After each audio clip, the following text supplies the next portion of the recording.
Understanding social institutions या social institution chapter third है class 11 की सोशियोलॉजी का। एक शॉर्ट में सारा चैप्टर देखेंगे, वन शॉट में full chapter. An institution is something that works according to rules. देखो सोशल इंस्टीट्यूशन या इंस्टीट्यूशन का क्या काम है? सोसाइटी में एक ऑर्डर मेंटेन रहे, सोसाइटी में स्टेबिलिटी रहे, मिलजुल के सब लोग रहे, ये सारे काम करते हैं इंस्टीट्यूशन। जैसे कि फैमिली है, मैरिज है, किनशिप है, एजुकेशन, पॉलिटिक्स, रिलीजन, तो ये सारे सोशल इंस्टीट्यूशंस हैं। और ये क्या काम कर रहे हैं? सोसाइटी को एक ऑर्डर में मेंटेन रहे, सोशल जो लोग हैं आपस में मिलजुल के रहें, सोसाइटी ठीक से चलती रहे, मतलब कोई हुड़दंग ना मचे। तो सोशल इंस्टीट्यूशन ये काम करते हैं। तो भाई ये किस तरह से काम करेंगे? बाय लॉ या बाय कस्टम, मतलब या तो कानून के हिसाब से चलेंगे या कस्टम ट्रेडिशन के हिसाब से चलेंगे, तभी लोग कंट्रोल में रहेंगे। An institution is something that work according to rules. Institution को मतलब एक रूल्स है, उसके अकॉर्डिंग काम करना है। इस्टेब्लिश्ड और एटलीस्ट एक्नॉलेज्ड बाय लॉ और बाय कस्टम, जो रूल्स या तो लॉ के थ्रू बने हैं या कस्टम्स के अकॉर्डिंग बनाए गए हैं, तो वो रूल्स फॉलो करवाता है इंस्टीट्यूशन, जिससे सोसाइटी मेंटेन रहती है। इंस्टीट्यूशन इम्पोज करते हैं कंस्ट्रेन ऑन इंडिविजुअल्स, मतलब कहीं ना कहीं तो आप लोगों को रोकना पड़ेगा ना, अगर गलत कर रहे हैं तो रोकना पड़ेगा। तो एक कंस्ट्रेन भी रखते हैं सोशल इंस्टीट्यूशन लोगों के ऊपर कि लोग लिमिट से बाहर ना जाएं। इंस्टीट्यूशन ऑल्सो प्रोवाइड हिम और हर विद अपॉर्चुनिटी।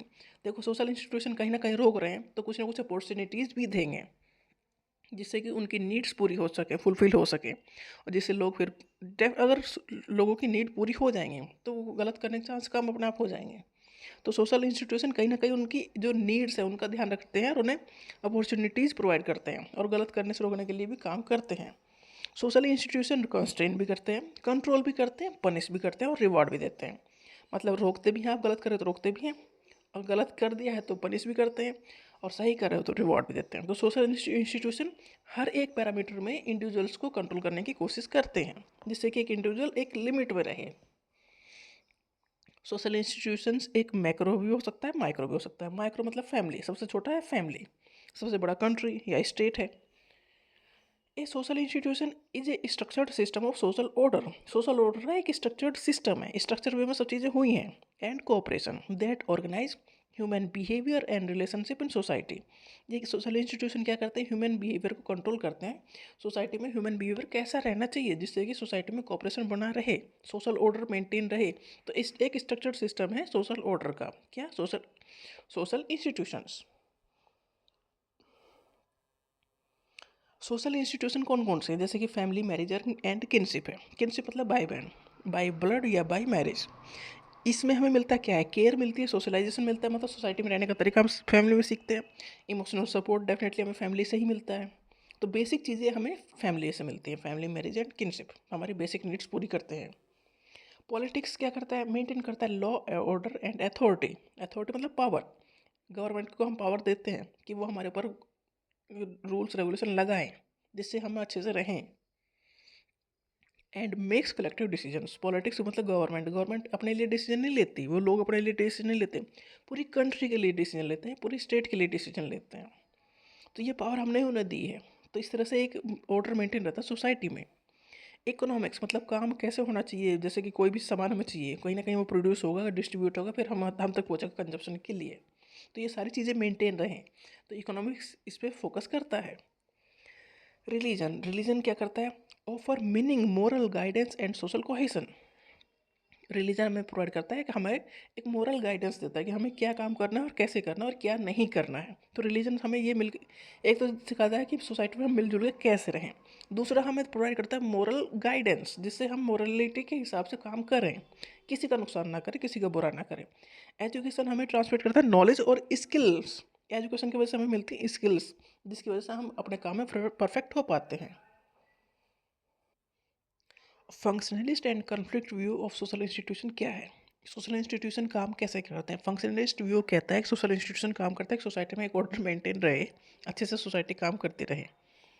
एक complex set of social norms, belief, value and roles relationship that arise in response to the needs of society. मतलब सोसाइटी की नीड्स को पूरा करने के लिए सब चीज़ें बनाई गई हैं। सोशल इंस्टीट्यूशन एग्जिस्ट करते हैं क्यों? क्योंकि सोशल जो सोशल नीड्स हैं उन्हें पूरा करने के लिए। सोशल इंस्टीट्यूशन कंट्रीब्यूट करते हैं in the survival, stability and integration of society. किस चीज़ में हेल्प करते हैं ये? इस सोसाइटी अच्छे से रहे। डिसफंक्शन अगर इंस्टीट्यूशन में हो जाए तो क्या होगा, क्या दिक्कत होगी, तो सोशल ऑर्डर मेंटेन करने में दिक्कत होगी, बट हो जाएगा। सोशल इंस्टीट्यूशन अच्छे से काम करे तो सोसाइटी अच्छे से काम करेगी। अगर सोशल इंस्टीट्यूशन कहीं ना कहीं फेल हो रहे हैं तो सोसाइटी उसे जो चेंज है उसे अडॉप्ट करने की या सोशल ऑर्डर में आने की कोशिश करती है। इंस्टीट्यूशन जैसे कि फैमिली है, रिलीजन है, ये एग्जाम्पल है इनफॉर्मल सोशल इंस्टीट्यूशंस के। इनफॉर्मल तरीके से हमें हमें कंट्रोल करते हैं कौन, फैमिली और रिलीजन। मतलब फैमिली है, रिलीजन है, इसमें ये हमें कंट्रोल करते हैं डेफिनेटली, बट फॉर्मल तरीके से नहीं। जैसे कि लॉ है, एजुकेशन है, ये फॉर्मल सिस्टम में हमें कंट्रोल करते हैं। फैमिली हमें इनफॉर्मल तरीके से कंट्रोल करती है, जिससे हम एक ऑर्डर में मेंटेन रहते हैं। कन्फ्लिक्ट व्यू क्या है सोसाइटी का? Conflict view hold that all individuals are not placed equally in society. Conflict view of social institutions कहता है कि सोसाइटी में हर एक को इक्वल प्लेस नहीं मिला है, इक्वलिटी सोसाइटी में नहीं है। Social institutions whether familial, religious, political, economic, legal और educational will operate in the interest of dominant section of the society. देखो कोई भी है, उसमें जो डोमिनेंट सेक्शन ऑफ सोसाइटी है वो डेफिनेटली वो डोमिनेट करेगा, उसकी बात ज़्यादा चलेगी, क्योंकि वो उसके पास अथॉरिटी है या पावर है या पैसा है। तो कन्फ्लिक्ट वो कहता है कि ये सारी सोसाइटी को डिपेंड नहीं करते, जो सब चीज़ें हैं वो किसके भले के लिए हैं, जो डोमिनेंट सेक्शन ऑफ सोसाइटी है उसके भले के लिए सारी चीज़ें की जाती हैं। डोमिनेंट सेक्शन ऑफ सोसाइटी जैसे क्लास, कास्ट, ट्राइब या जेंडर। तो सोशल इंस्टीट्यूशंस जो हैं वो डोमिनेंट सेक्शन ऑफ सोसाइटी की बात ज़्यादा मानते हैं या वो ही उन्हें चलाते हैं। The dominant social sections not only dominate political economic institutions but also ensure that the ruling class idea become the ruling idea of a society। जो कन्फ्लिक्ट व्यू कहता है कि जिसके पास पैसा है, पावर है, जो वो चाहते हैं वो होता है सोसाइटी में। सीधी सी बात ये है। फैमिली रीइंफोर्स करती patriarchy and inheritance of wealth, मतलब मेल की ज़्यादा चलती है फैमिली में। सीधी सी बात है, ये कन्फ्लिक्ट व्यू हो गया क्योंकि सब इक्वल नहीं हुए यहाँ पर। इकोनॉमी बेनिफिट करती है कैपिटलिस्ट को, जिसके पास पैसा है उसे ही बेनिफिट करती है। मतलब जो बड़े इंडस्ट्रियलिस्ट हैं वो करोड़ों रुपए ले जाते हैं बैंक से और बहुत उनके लिए आसान होता है उससे निकलना, और एक आम आदमी लाखों रुपए लेके फंस जाता है। तो कहीं ना कहीं ये बेनिफिट कर रही है कैपिटलिस्ट को, और जो वर्कर क्लास है उसे कहीं ना कहीं एक्सप्लॉइट फिर वो कर रही है। रिलीजन लेजिटिमाइज करता है इनइक्वालिटी। रिलीजन तो अपने आप कह रहा है कि इनइक्वालिटी रहेगी, कहीं उन्होंने रिलीजन ने खुद ने माना है कि ये ऊपर अपर क्लास है, ये लोअर क्लास है। Government serve the interest of elite. Government भी कहीं ना कहीं government serve the interest of elite, मतलब जो इलाइट ग्रुप्स हैं गवर्नमेंट भी कहीं ना कहीं उनकी बात सुनती है, क्योंकि उनकी बात बहुत जल्दी उन तक पहुंच जाती है और आम आदमी की बात उन तक बहुत जल्दी नहीं पहुंच पाती। तो पहला सोशल इंस्टीट्यूशन है family, marriage and kinship. Family क्या है? फैमिली एक ग्रुप ऑफ पर्सन्स है जो डायरेक्टली लिंक्ड है बाय द किन कनेक्शन। और मतलब फैमिली जो डायरेक्टली लिंक्ड हमसे लोग हैं, उसमें एडल्ट मेंबर एज्यूम करते हैं responsibility for caring for childrens, बच्चों की केयर करने का वो काम करते हैं। No other social entity appears more natural than the family. देखो फैमिली तो सबसे बेसिक है, इससे ज़्यादा बेसिक तो कुछ है नहीं, और ये यूनिवर्सल है और अनचेंजिंग है, हर जगह फैमिली होती है। According to the functionalist the family perform करते हैं इंपॉर्टेंट टास्क। देखो सबसे पहला जो इंस्टीट्यूशन है वो फैमिली ही है, और सबसे बेसिक भी फैमिली ही है, और पहला जो हमें लेसन सिखाते हैं वो फैमिली ही है। Which contribute to the society's basic needs and help perpetuate social order. देखो अगर फैमिली सही है तो वो इंडिविजुअल्स भी कुछ गलत नहीं करेगा, सोसाइटी में ऑर्डर मेंटेन रखेगा। अगर फैमिली में गड़बड़ हुई तो फिर वो इंडिविजुअल बाहर जाएगा और कुछ गड़बड़ करेगा। तो बेसिक भी है और मोस्ट इम्पोर्टेंट भी फैमिली ही है सोशल ऑर्डर मेंटेन रखने के में। अब न्यूक्लियर फैमिली का मतलब ये है कि एक एडल्ट है और उसकी वाइफ और उसके बच्चे हैं, जिसमें एडल्ट है वो ब्रेड जो मेल है वो एक ब्रेड विनर वाला रोल निभाता है, और जो वाइफ है वो अफेक्टिव रोल निभाती है, मतलब इमोशनल सपोर्ट। मैट्री लोकल फैमिली किसे कहते हैं? जिसमें न्यूली मैरिड कपल स्टे करता है विद फीमेल के पेरेंट्स, मतलब दो लोगों की शादी हुई है, एक अगर वो फीमेल के पेरेंट्स के साथ रह रहे हैं तो इसे मैट्री लोकल फैमिली कहते हैं, मतलब मेल उठ के अपने घर से फीमेल के घर आ गया है। पैट्रियार्कल फैमिली वो फैमिली है जिसमें फीमेल मेल के घर में गई है आफ्टर मैरिज। तो न्यूली मैरिड कपल स्टे करता है विद द मेल्स या man's parent. Patriarchy family structure exist करता है बहुत ज़्यादा, जिसमें पैट्रियार्की फैमिली में होता क्या है, वहाँ पर मैन एक्सरसाइज करते हैं अथॉरिटी एंड डोमिनेंस, मतलब वहाँ पर मैन की बात चलती है, वो उनकी अथॉरिटी चलती है, और मैट्रियार्की फैमिली में ऐसा ही वुमेन की अथॉरिटी चलती है, सारे डिसीजन वुमेन ही लेती है मैट्रियार्की फैमिली में। कहीं ना कहीं अभी मैट्रियार्की चलती है, बट पैट्रियार्की तो 90% में है ही है। How gendered is the family? The belief is that male child will, देखो जेंडर्ड का रोल फैमिली में है, सभी ये मानते हैं कि अगर मेल चाइल्ड है तो वो पेरेंट्स को सपोर्ट करेगा इन ओल्ड एज, और फीमेल चाइल्ड को तो मैरिज के बाद चले जाना, क्योंकि पैट्रियार्की सिस्टम बहुत ज़्यादा है। मैट्रियार्की तो कहीं कहीं है, नहीं तो पैट्रियार्की तो ऑलमोस्ट हर जगह है ही है इंडिया में। तो ये जेंडर्ड का रोल हो गया, अगर मेल चाइल्ड को प्रेफरेंस देते हैं क्योंकि मेल चाइल्ड उनके पास, पेरेंट्स के पास रहने वाला है, और फीमेल चाइल्ड मैरिज के बाद चली जाने वाली है, तो वो इन्वेस्ट अगर करना हो तो वो डेफिनेटली वो मेल चाइल्ड में ज़्यादा करेंगे, क्योंकि वो ही उनके पास रहने वाला है। इसके बावजूद भी मतलब जो इन्वेस्ट किया जाता है, प्रेफरेंस दिया जाता है, वो मेल चाइल्ड को दिया जाता है उसके, जबकि जो बायोलॉजिकल चांस हैं वो फीमेल चाइल्ड के ज़्यादा है, मतलब उन्हें चांस भी कम मिलते हैं, बट सर्वाइवल भी वही मेल से कहीं ज़्यादा करती हैं इन ऑड सिचुएशंस। तो इन्फेंट मोर्टेलिटी जो है, rate of infant mortality among female children is higher in comparison to the male children in lower age group in India.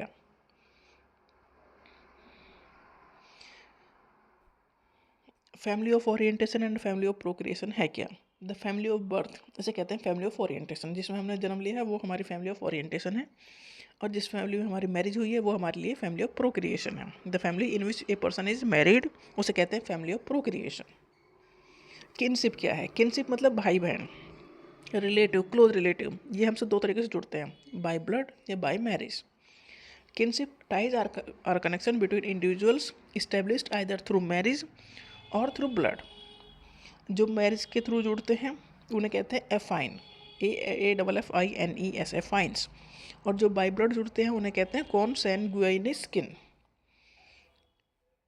Marriage मतलब socially acknowledged approved sexual union between two adult individuals. Marriage क्या है? Socially acknowledge, society ने acknowledge किया है कि हाँ ये दो लोग साथ में रहेंगे, सेक्सुअल यूनियन इनकी अप्रूव्ड है। मोनोगैमी मतलब एक टाइम पे आपका एक ही पार्टनर रिस्ट्रिक्ट हो गया, एक के साथ आप एक ही पार्टनर रख सकते हो। तो restrict the individual to one spouse at a time. At any given time a man can have only one wife and a woman can have only one husband. तो ये मोनोगैमी है। सीरियल मोनोगैमी क्या है? अगर आपके partner की death हो गई या डिवोर्स हो गया तो आप दूसरे पार्टनर से शादी कर सकते हो, तो ये सीरियल मोनोगैमी है, सीरियल में monogamy. In societies, in many societies individuals are permitted to marry again, उन्हें परमिशन दी गई दोबारा शादी कर सकें, often on the death of the first spouse और after divorce, but they can not have more than one spouse at one and at the same time. मतलब एक साथ आप एक ही पार्टनर रख सकते हो, ये सीरियल मोनोगैमी है। पोलीगैमी मतलब आप कई पार्टनर रख सकते हो। पोलीगैमी डिनोट करता है marriage to more than one male at one time. जैसे पोलीगाइनी है, वन हस्बैंड विद टू और मोर वाइफ, कुछ कम्युनिटीज में ऐसा होता है, एक हस्बैंड है विद टू और मोर वाइफ। पोली एंट्री है, वन वाइफ विद टू और मोर हस्बैंड। कुछ हिली एरियाज में ऐसा होता है कि एक ही वाइफ है और वो सारे भाइयों से शादी करती है, तो इसे कहते हैं पोली एंट्री। इंडोगैमी मतलब अपने ही कास्ट में रह के शादी करना, कास्ट या ग्रुप से बाहर ना जाना। Endogamy requires an individuals to marry within एक कल्चरली डिफाइंड ग्रुप, जो जैसा हमारा ग्रुप है उसी ग्रुप से शादी करना, जिसके, तो इसे कहते हैं endogamy. Exogamy require the individuals to marry outside of his और हर ओन ग्रुप, मतलब ग्रुप से बाहर शादी करना एक्सोगैमी है। वर्क, सेकेंड सोशल इंस्टीट्यूशन है वर्क या economy. We can define work whether paid और अनपेड। वर्क पेड भी हो सकता है, अनपेड भी हो सकता है। जैसे कि हमारी मम्मी काम करती हैं तो उन्हें कोई पैसा तो मिलता नहीं है, तो वो अनपेड हो गया। पापा को बाहर जॉब करते हैं तो वो पेड वर्क हो गया। The carrying out of task requiring the expenditure of mental and physical effort. हम कुछ भी काम करते हैं उसमें हमारा मेंटल एफर्ट लगता है और फिजिकल एफर्ट लगता है, मतलब दिमाग से काम करते हैं या शरीर से काम करते हैं। Which has its objective the production of goods and service that cater human needs. ये काम हम क्यों कर रहे हैं? गुड्स और सर्विसेज को प्रोड्यूस करने के लिए, जो जो हमारे नीड्स को पूरा करेंगे। Many types of work do not confirm to the idea of paid employment. Much of work done in the informal economy. Informal economy मतलब ये पैसा दिया और ये काम करा लिया, तो ये इनफॉर्मल इकोनॉमी है। Informal economy refers to transaction outside the sphere of regular employment, मतलब एक को तो हम रेगुलर एम्प्लॉयमेंट मतलब मंथली बेस पे रख रहे हैं तो वो रेगुलर एम्प्लॉयमेंट हो गया। बट कुछ ऐसा भी है कि एक छोटा सा काम पड़ा है, उसे बुलाया यार काम करवाया यार पैसे दिए, तो ये इनफॉर्मल इकोनॉमी है जिसमें डायरेक्ट एक्सचेंज हो रहा है गुड्स और सर्विसेज का। मॉडर्न फॉर्म ऑफ वर्क या डिवीजन ऑफ लेबर, मतलब आज के ऐसे है कि एक इसमें स्पेशलाइज है वो उसी काम को कर पाता है।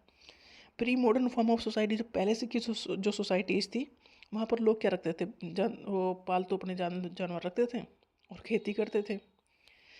In the industry develop societies है, इसमें जब इंडस्ट्री डेवलप हुई तो कुछ लोग खेती करने लगे और कुछ लोग इंडस्ट्री में काम करने लगे।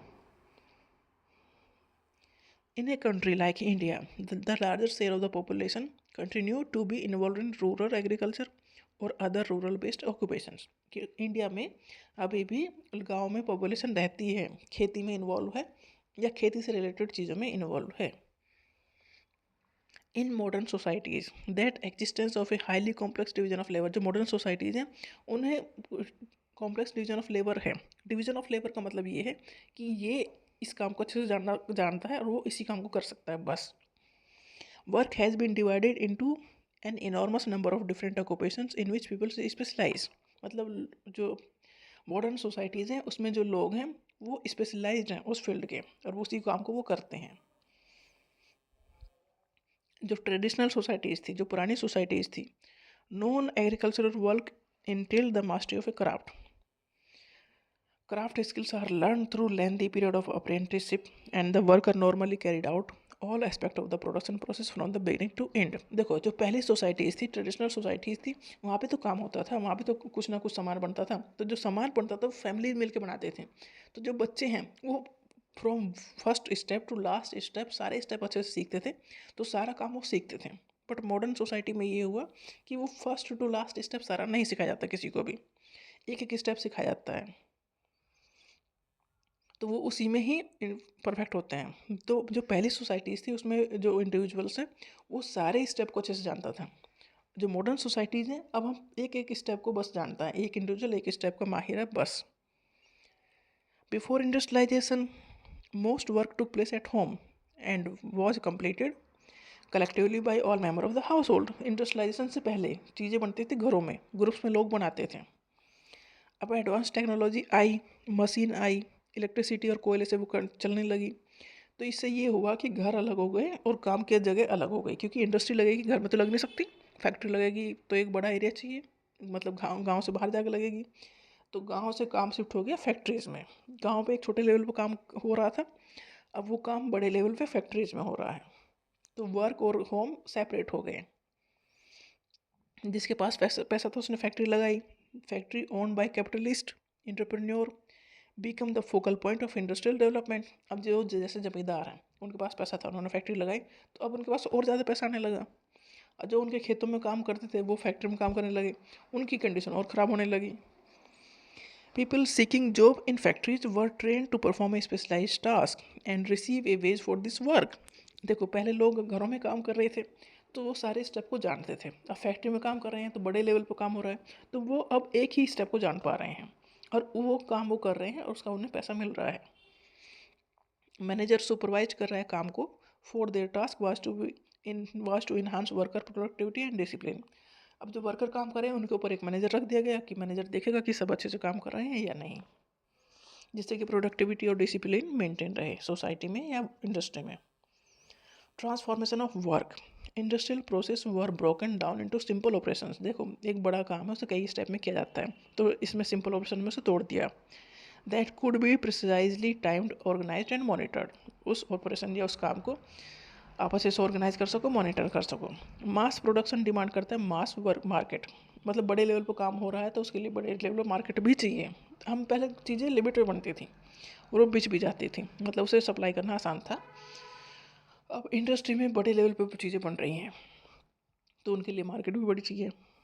मॉडर्न इंडस्ट्रियल प्रोडक्शन है needed expensive equipment and continue monitoring of employ. Industry में बहुत बड़े लेवल पर काम हो रहा है, जैसे हज़ारों यूनिट एक साथ बन रही हैं, तो इक्विपमेंट भी एक्सपेंसिव हैं, बड़ी हैं, और जो काम कर रहे हैं उनका एक मॉनिटरिंग भी की जा रही है, तो इसके लिए पैसा लगता है। So over the last decades, there has been a shift to what is often called flexible production and decentralization of work. In this period globalization it is growing competition. देखो अब फैक्ट्री लगी है, कोई एक तो लगाएगा नहीं, हर एक कंट्री में फैक्ट्री लगी है तो कंपटीशन बढ़ गया। ग्लोबलाइजेशन हुआ कि कंट्री से दूसरी कंट्री में आना जाना आसान हुआ तो कंपटीशन ही बढ़ गया। Competition between the firms countries that make it essential for firms to organize production suiting the changing market conditions. देखो पहले प्रोडक्शन में प्रॉफिट ज़्यादा हो रहा था, अब फिर आ गया कंपटीशन, तो अब मार्केट के हिसाब से काम करना पड़ा। अब मार्केट के हिसाब से काम करना पड़ा तो कहीं ना कहीं वर्कर्स की कंडीशन ख़राब हुई, क्योंकि वो ज़्यादा काम हो रहा था और प्रॉफिट के चक्कर में उनसे पैसा भी उन्हें उतने नहीं मिल रहे थे। नेक्स्ट है वर्क के बाद सोशल इंस्टीट्यूशन पॉलिटिक्स। पॉलिटिक्स मतलब power. Political institutions are concern with the distribution of power and society. Society में पावर को कैसे डिस्ट्रीब्यूट किया जाए। गवर्नमेंट हम बनाते हैं, गवर्नमेंट को पावर हम देते हैं, तो पावर वो डिस्ट्रीब्यूट होती है, किसके पास कितनी पावर है, कौन की पावर का मतलब यहाँ इससे है कि कौन किसके पास इतना हक है कि कोई डिसीजन ले सके। पावर का मतलब ये है। Power is the ability of individuals और groups to carry out their will even when oppose by others. Power का मतलब ये है कि तुम चाहो या ना चाहो मैं तुमसे ये काम करा लूँगा, तो ये पावर है। एन इंडिविजुअल्स और group does not hold power in isolation. मतलब एक इंसान को पावर अलग से नहीं दी जाती, वो पूरा एक सिस्टम होता है, जैसे कि गवर्नमेंट का पूरा एक सिस्टम है। They hold it in relation to other. मतलब एक किसी को अनचेक पावर नहीं दी जाती, मतलब किसी के पास अनलिमिटेड पावर नहीं, तुम्हारी जो मर्जी तुम करो ऐसा नहीं कर सकता। ऐसा तो देश का प्रधानमंत्री राष्ट्रपति भी नहीं कर सकता। तो एक सिस्टम में सबको रखा गया है और सिस्टम के ऊपर कंट्रोल दूसरा सिस्टम करता है। मतलब पावर दी गई है पर पावर के ऊपर चेक भी रखा गया है। Power is exercise through authority. Power दी गई है तो अथॉरिटी भी है, अथॉरिटी है तो रेस्पॉन्सिबिलिटी भी है। तो ये सारी चीज़ साथ चलती है। आप अथॉरिटी लेकर रेस्पॉन्सिबिलिटी को नहीं छोड़ सकते, और बिना अथॉरिटी की रेस्पॉन्सिबिलिटी बेकार है। तो इसमें एक डिस्ट्रीब्यूशन अच्छे से किया जाता है जिससे कि अच्छे सोसाइटी चल सके, सोसाइटी में लॉ एंड ऑर्डर मेंटेन रहे। Authority is that form of power which is accepted as legitimate. मतलब हम कुर्सी की पावर देखते हैं तो कुर्सी बैठने वाले की पावर नहीं है, उस कुर्सी की पावर है कि वो लेजिटिमाइज की गई है लीगल सिस्टम से। उस लीगल सिस्टम में उस कुर्सी को या उस पोस्ट को पावर दी गई है, तो उस पर जो भी आएगा उसे वो पावर मिल जाएगी। People in general accept the power of those in authority as they consider the control to be fair and justified। देखो पावर दी गई है तो अनफेयर ढंग से आप उसे यूज़ नहीं कर सकते, फेयर ढंग से आप अपने अधिकार का यूज़ कर सकते हो, जिससे कि सोसाइटी में सोशल ऑर्डर मेंटेन रहता है। जो पहले सोसाइटीज़ थी वो स्टेटलेस सोसाइटीज़ थी। स्टेटलेस सोसाइटी का मतलब ये है वहाँ पर कोई सेंट्रलाइज गवर्नमेंट नहीं थी या कोई फॉर्मल स्ट्रक्चर नहीं था। मतलब लोग जब छोटे छोटे ग्रुप में रहते थे, जब कहाँ से गवर्नमेंट थी फिर। तो स्टेटलेस सोसाइटी में social order and decision making जो पावर है वो मेंटेन होती थी थ्रू कस्टम्स ट्रेडिशंस। किन से मतलब जो पहले ओल्ड सोसाइटीज़ थी, ट्रेडिशनल सोसाइटीज़ थी, जब गवर्नमेंट का सिस्टम नहीं था, लोग ग्रुप्स में रह रहे थे, तो कैसे रह रहे थे, कंट्रोल कैसे हो रहा था, कस्टम्स के थ्रू, ट्रेडिशंस के थ्रू, किनशिप के थ्रू, या informal institutions rather than the law enforce by state. अभी तो लॉ हमें कंट्रोल करता है, गवर्नमेंट हमें कंट्रोल करती है, तब हमारे ग्रुप हमें कंट्रोल करता था बाय इनफॉर्मल मीन्स, जैसे कि कस्टम या ट्रेडिशंस के थ्रू। तो इस तरह से हम कंट्रोल होते थे। जो डिस्प्यूट अगर और जो स्टेटलेस सोसाइटी में अगर डिस्प्यूट हो गए तो वो सेटल्ड होते थे थ्रू ट्रेडिशंस एंड एल्डर्स और councillors rather than formal court. जब छोटी सोसाइटी तो वहाँ कोर्ट थे ही नहीं, कोर्ट नहीं थे तो वो पंचायत राज वाला सिस्टम था। मतलब लोग मिल के फैसला ले लेते थे कि इसे क्या सज़ा देनी है, इसे गलत किया है। तो रिसोर्स और रेस्पॉन्सिबिलिटीज शेयर किए जाते थे इक्वली। मतलब रिसोर्स और रेस्पॉन्सिबिलिटी सब में बांट दिए जाते थे। जैसे कि गांव में रहने वाले ग्रुप जो जॉइंट फैमिली रहती है उस तरह का सिस्टम था ये। The concept of a state exist where there is a political operators of government ruling over a given territory. State मतलब एक कंट्री, मान लो कंट्री के ऊपर एक कंट्रोल एक गवर्नमेंट को दे दिया गया। कंट्री मतलब एक टेरिटरी है, एक एरिया है, वहाँ का control. Government authority is backed by the legal system. और गवर्नमेंट को पावर एक लीगल सिस्टम के थ्रू दी गई है, and by the capacity to use military force to implement its policies. Government को हमने लीगल सिस्टम लीगल ढंग से पावर दी है और उन्हें वो अप्लाई कर सकती है। The functionalist perspective. The functionalist perspective sees the state as representing the interest of all section of society. Functionalist perspective कहता है कि भाई सोसाइटी ढंग से चलनी चाहिए, तो सोसाइटी के जो सब लोग हैं सबका ध्यान रखना चाहिए. कन्फ्लिक्ट पर्सपेक्टिव कहता है sees the state as representing the dominant section of society. Conflict perspective कहता है कि जो जिनके पास पावर है, जिनके पास अथॉरिटी है, उनकी बात ही सोसाइटी में चलती है, बस उनका ही ख्याल रखा जाता है. कन्फ्लिक्ट मतलब ये तो अगेंस्ट चलेंगे चीज़ें ना, दो एंटी चीज़ें चलेंगी. फंक्शनलिस्ट व्यू कहता है कि सब चीज़ ठीक चलनी चाहिए. तो कन्फ्लिक्ट पर्सपेक्टिव कहता है कि जो डोमिनेंट सेक्शन ऑफ सोसाइटी है वही रिप्रेजेंट कर रहा है पूरे स्टेट को. Modern state are very different from the traditional state. Definitely modern state अलग है ही है. मॉडर्न स्टेट में क्या है, सोवरेनिटी है, सिटीजनशिप है, नेशनलिज्म का आइडिया है. Sovereignty refers to the undisputed political rule of a state over a given territorial area. Sovereignty मतलब हमारे पास हमारा. Sovereignty refers to undisputed political rule of a state over a given territorial area. मतलब इस area के ऊपर हमारा ही राज चलेगा, इसके ऊपर हमारे ऊपर या किसी का और कंट्रोल नहीं है. मतलब आज़ाद. सिटीजनशिप राइट्स में क्या क्या राइट मिलते हैं हमें? सिविल राइट मिलते हैं, पॉलिटिकल राइट मिलते हैं और सोशल राइट मिलते हैं. सिविल राइट में क्या है, इसमें freedom of individuals to live where they choose, मतलब जहाँ आप रहना चाहते हो रह सकते हो उस टेरिटरी में. Freedom of speech and religion, आपके पास अधिकार है अपने कुछ भी बोल सकते हो जो ठीक हो. रिलीजन फॉलो करने का अधिकार है. प्रॉपर्टी ओन करने का अधिकार है. इक्वल जस्टिस मिलेगा बिफोर लॉ, मतलब कानून की नज़रों में सब बराबर रहेंगे. तो सिविल राइट दिए गए मॉडर्न स्टेट में. पॉलिटिकल राइट में क्या है, right to participate in election and to stand for public office, मतलब आप चुनाव लड़ सकते हो और वोट डाल सकते हो. ये पॉलिटिकल राइट दिए गए मॉडर्न स्टेट में. सोशल राइट्स जैसे rights as a health benefit, unemployment allowances या setting of minimum level of wages, मतलब सोसाइटी के जो नीचे तबके के लोग रह गए हैं उनके अपलिफ्टमेंट के लिए भी काम किए गए, तो उन्हें भी सोशल राइट्स दिए गए कि सोसाइटी का हिस्सा आप भी हो, बाहर नहीं हो. Nationalism can be defined as a set of symbols and belief जो प्रोवाइड करते हैं sense of being part of a single political community, मतलब हम सब मिलके एक ही हैं. तो नेशनलिज्म ये फीलिंग हमें देता है. Sociologists are interested in the broader study of power, not just with the formal apparatus of government. They are interested in the distribution of power. Sociologists interested है किस चीज़ में? Distribution of power between parties, between classes, between caste and between communities, based on race, religion and language. मतलब power distribute होनी चाहिए. कहीं अगर एक के हाथों में पावर रह गई तो कॉन्फ्लिक्ट होगा.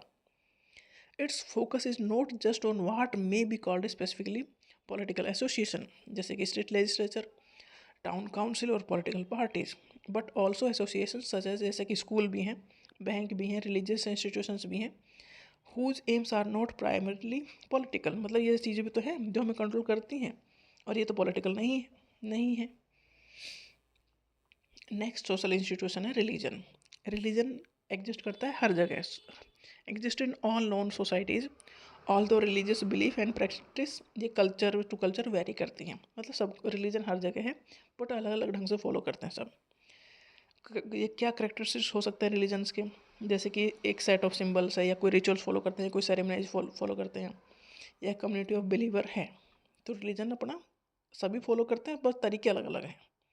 The sociological study of religion is different from a religious या theological study of religion in many way. देखो सोशियोलॉजिस्ट जो हैं वो रिलीजन को अलग ढंग से मानते हैं, जैसे कि हम रिलीजन फॉलो करने वाले अलग ढंग से मानते हैं और सोशियोलॉजिस्ट रिलीजन को अलग ढंग से स्टडी करते हैं, मानते हैं.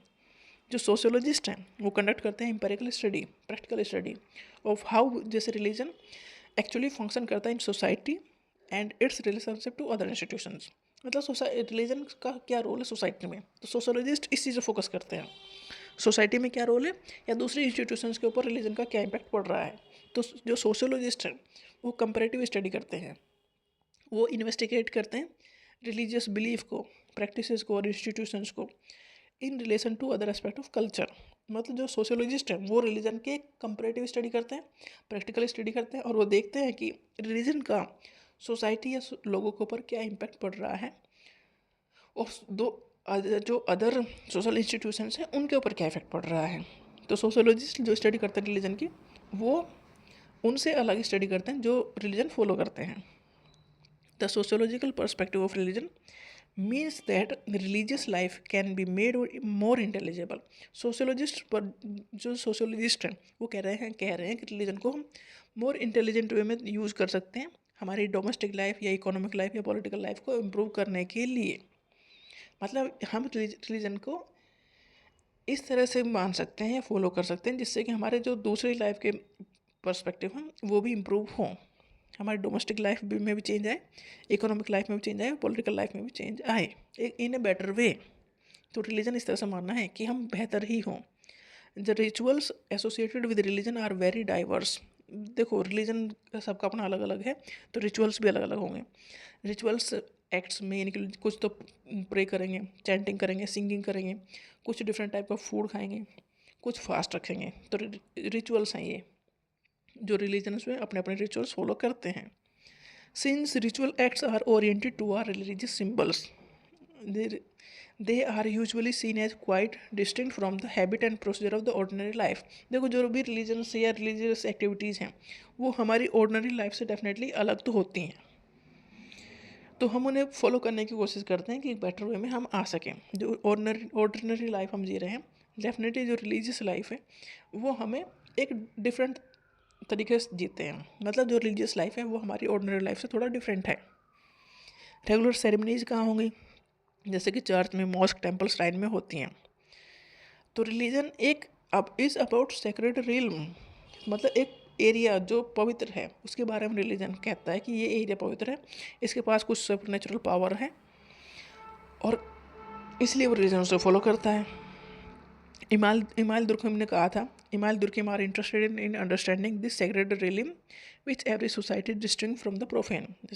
इमाल दुर्कheim के अकॉर्डिंग जो रिलीजन है वो उसका अपना एक सेक्रेड एरिया है जो जिसके पास कुछ ना कुछ सुपर पावर हैं।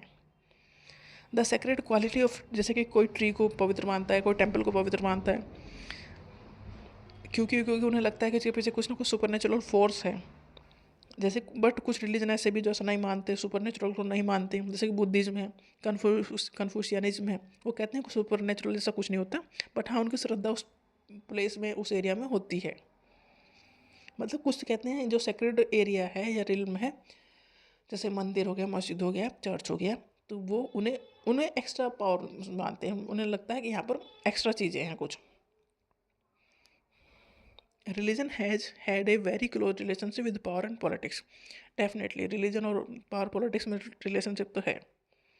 रिलीजन किसी का एक प्राइवेट मैटर नहीं है, पूरे ग्रुप के लोग रिलीजन को फॉलो करते हैं, तो ये किसी का एक प्राइवेट मैटर नहीं हो सकता।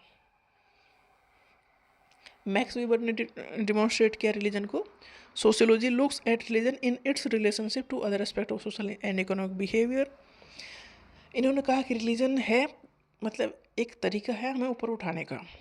Max वीबर argue that religion is not just a reflection of society, it can transform it. Religion society को ट्रांसफॉर्म करने की ताकत भी रखता है। मैक्स वेबर ने लिंक किया Calvinism with the rise of capitalism in Europe. मतलब रिलीजन हमें एक डिसिप्लिन सिखाता है, डिसिप्लिन से हमें सक्सेस मिलती है, मतलब जो भी हम काम करें वो अच्छे से कर पाते हैं, जिससे हमारे पास पैसा आता है, पैसा आता है तो कैपिटलिस्ट इकोनॉमी होती है, कैपिटलिज्म आता है। तो मैक्स वेबर ने इस चीज़ को लिंक किया कि रिलीजन हमें कहीं ना कहीं ऊपर उठाने का काम भी करता है, इकोनॉमिक ग्रोथ में भी हेल्प करता है। Weber argue that Calvinism exerted an important influence on the emergence and growth of capitalism as a mode of economic organization.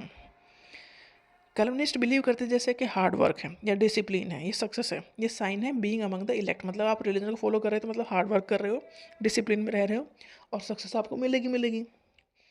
इससे होगा क्या, इकोनॉमिक प्रोडक्टिविटी बढ़ेगी, इससे फिर पैसा आएगा तो होगा क्या, मॉडर्न कैपिटलिज्म आएगा।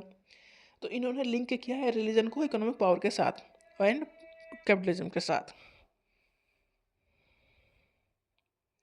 जो क्लासिकल सोशलिस्ट थे वो बिलीव करते थे कि जैसे सोसाइटीज जो मॉडर्नाइज हो रही हैं तो मॉडर्न सोसाइटी में रिलीजन की वैल्यू थोड़ी कम हो जाएगी या रिलीजन का इसके ऊपर इफेक्ट कम पड़ेगा, क्योंकि रिलीजन को इतना डीपली फॉलो नहीं करेंगे लोग।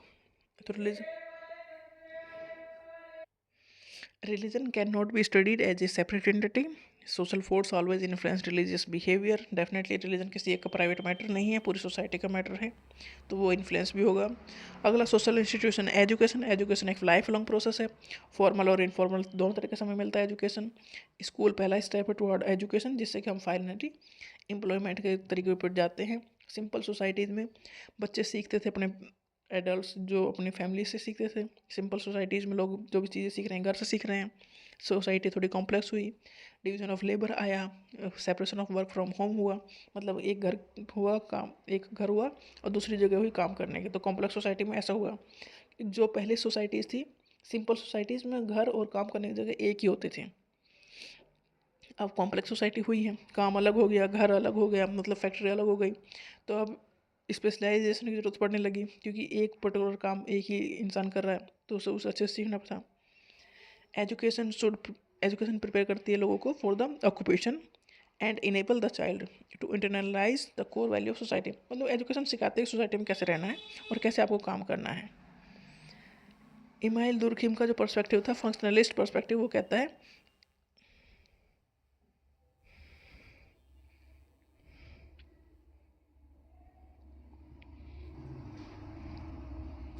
कि आपको रहना कैसा है सोसाइटी में। एजुकेशन मेंटेन करती है सोशल ऑर्डर। इमाइल दुर्खिम का जो फंक्शनलिस्ट पर्सपेक्टिव है एजुकेशन को लेके, वो है कि सोसाइटी में एजुकेशन जो है सोशल ऑर्डर मेंटेन करती है, प्रमोट करती है शेयर्ड वैल्यू, प्रिपेयर करती है individuals for roles in society की सोसाइटी में वो अच्छे से रह सकें। ये फंक्शनलिस्ट पर्सपेक्टिव, मतलब सोसाइटी में अच्छे से चलती रहे। एजुकेशन मेंटेन करती है एंड रिन्यू करती है सोशल स्ट्रक्चर। एजुकेशन है तो सोशल स्ट्रक्चर को मेंटेन करना आसान होगा। Educational system is an important mechanism for the selection and allocation of individuals in their future roles in the society। देखो एजुकेशन, देखो अब पहले से सोसाइटी सिंपल थी, काम कम था, तो घर में लोग जो सीखते थे वो करते थे। सोसाइटी अब बड़ी हुई, कॉम्प्लेक्स हुई, तो हमें एक पर्टिकुलर टास्क करने के लिए उसके लिए स्किल सीखनी पड़ेंगी। तो एजुकेशन उस स्किल को सीखने में हेल्प करती है, जिससे सोसाइटी में एक ऑर्डर मेंटेन रहे। कार्ल मार्क्स का कन्फ्लिक्ट पर्सपेक्टिव था। इसने कहा कि एजुकेशन इन इक्वलिटी री करती है। देखो किसी को अच्छे कॉलेज स्कूल मिल गए हैं, किसी को नहीं मिले हैं, तो जिसको मिल गए हैं वो डेफिनेटली ऊपर जाएगा, हायरार्की में ऊपर जाएगा, वो अच्छा पैसा कमाएगा। और जिसे अच्छे स्कूल कॉलेज में नहीं जाने का मौका मिला है वो बहुत नीचे रह जाएगा। तो कहीं ना कहीं एजुकेशन ने इनइक्वलिटी फैला दी है। कार्ल मार्क्स का कन्फ्लिक्ट पर्सपेक्टिव ये था। बट इसके बावजूद भी एजुकेशन एक सोशल इंस्टीट्यूशन है जिसके पास दोनों ही पावर है, ट्रांसफॉर्म करने की भी और कंजर्वेटिव रहने की भी। तो ये था all about the social institutions.